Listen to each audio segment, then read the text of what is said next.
Good morning, everyone. Time check, it's already 5:30 in the morning. Andito po kami sa Pasakaw. Ay, wala na kambing dito. Tingnan nyo po ang kambing daw. Ay, itim. Yan ang aming dinadaanan. Pilapil. Ano kung gumawa ng bahay na rino ng bungis?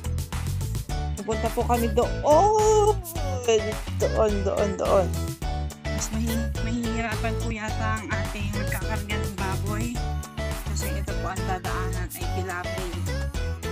Ganyan po, kahirap ang buhay ng magbababoy.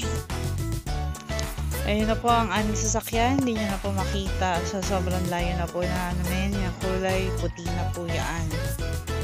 So nakazoom po tayo.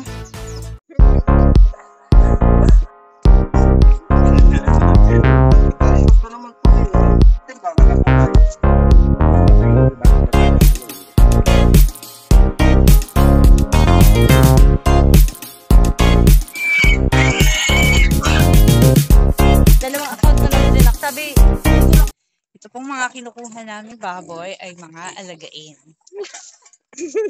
Yan po ang mga alagain. Ito po ay 17 to 20 kilos na baboy.